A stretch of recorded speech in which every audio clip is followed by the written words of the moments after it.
नमस्कार आराधनास किचन को आपण मान को बहुत बहुत स्वागत। मु आराधना आज आपण सहित सपुरी खटार रेसिपी शेयर करी। जदि आपण को मो रेसिपी गुड़िक भल लगुच मो चैनल को लाइक करूँ, फ्रेंड किंबा फैमिली मेंबर को सहित आपको शेयर करूँ। जदि आपण मो चैनल को नुआ आपर्यंत सब्सक्राइब करना तेबे सब्सक्राइब करके बेल आइकन को क्लिक करनियंतु, जहाद्वारा कि मैं आगक अपलोड करथवा सब न्यू वीडियोज नोटिफिकेशन आपको प्रथम मिल जिवो। चलନ୍ତୁ बना स्टार्ट करिबा। प्रथमे गोटे कड़ाई रे 2 ରୁ 3 चामच तेल पकेकी गरम करनबा। तेल टिके गरम हे आसले आमे सेथिरे 1 टीस्पून पंच फुटण, 1/4 टीस्पून हेंगु,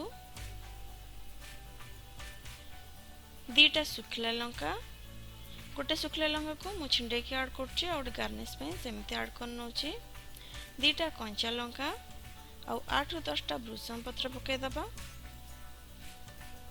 1 इंच अदा को मुठी छेचिकी ऐड करनोचे। तापरे आमे जस्ट को 1 मिनिट पई फ्राई करदबा जेमति ए सब रु भलरे फ्लेवर बाहर जिवो।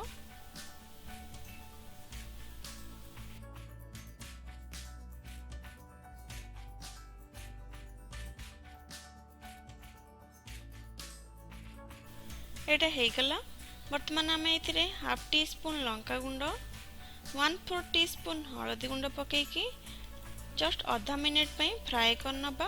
वर्तमान मो फ्लेम स्लो रखीची, नहले हळदी गुंड और लंका गुंड जल्दी पोड़ी जिबार चांस थाए। तापरे आमे इथिरे सपुरी पके दबा। मोइटी गोटे सपुरी को काटिकी एमती ऐड करची। तापरे आमे इथिरे टेस्ट अनुसार लूण पकेकी भलरे मिक्स कर दबा।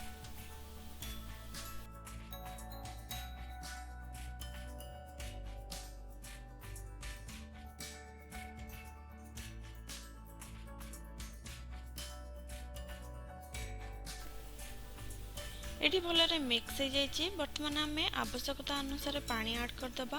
मुझे 1 कप पानी ऐड करूची। तापरे आमे सब को भलरे मिक्स करनबा।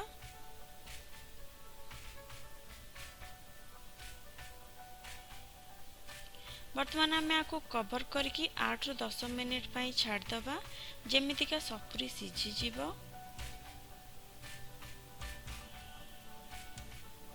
8 ରୁ 10 मिनिट हे गलानी। आपण देखि पाउथिबे सपुरी एठी मध्य सिझी आसलानी। वर्तमान आमे इथरे हाफ कप हबो गुड़ ऐड कर दबा।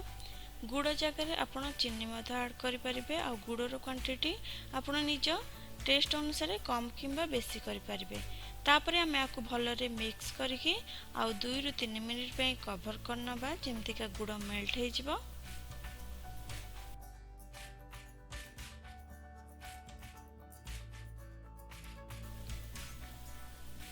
2 ରୁ 3 मिनिट हे गलानी। वर्तमान आमे कवर हटेकी चेक करबा। आपण देख पड़बे गुड़ मध्य मेल्ट हे जाइछे आ गोटे बढ़िया कलर आसी जाइछे खटारे।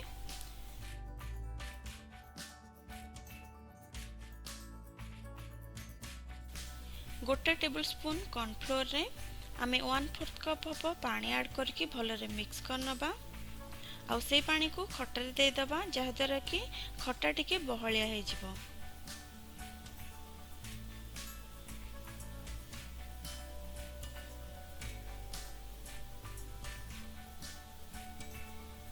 आको भलरे मिक्स कर दबा जस्ट 1 ରୁ 2 मिनिट पई।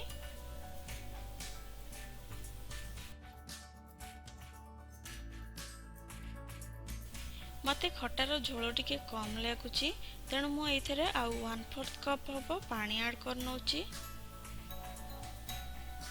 तापरे आमे आको भलरे मिक्स कर दबा आ खट्टा को फुटीबा पई छाड़ दबा। खट्टा फुटिला भितरे आमे खट्टार मसला प्रिपेयर करनबा। तो सेथि पई कड़ाई गरम करके सेथिरे हाफ टी स्पून हबो मेथी ऐड कर दबा, 1 टीस्पून पान मधुरी, 1 टीस्पून जीरा, 1 टीस्पून सोरिष ऐड करके आको 1 मिनिट पई फ्राई करनबा लो फ्लेम रे। एटा फ्राई हे गला। वर्तमान आमे आरो पाउडर बनै नबा आ ए खट्टा मसला रु 1 टेबल स्पून खट्टा रे ऐड कर दबा जहाद्वारा कि खटार फ्लेवर बहुत भल आसीबो। आपण देख पारथुवे खट्टा मध्य एठी हमर फुटी आसलानी।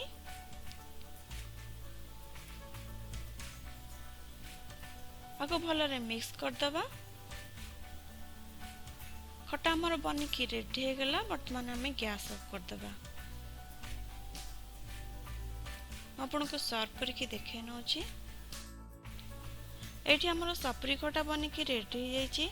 आपण ए रेसिपी को ट्राए करंतु। आपन को एक्सपीरियंस केमती रहिला मो सहित कमेंट बॉक्स रे कमेंट करके शेयर करंतु। चैनल रे ऑलरेडी बहुत सारा खट्टा और चटनी रेसिपी अपलोड हो सारी। आपण चैनल रो प्लेलिस्ट को जाइए आपण को जो रेसिपी पसंद से रेसिपी को देखि परिबे। आपण को स्क्रीन तले जो रेड कलर रा सब्सक्राइब लिखाई छी ताको क्लिक करी मो चैनल को सब्सक्राइब कर नियंतु। पुणी देखा गोटे न्यू रेसिपी सहित। Thank you.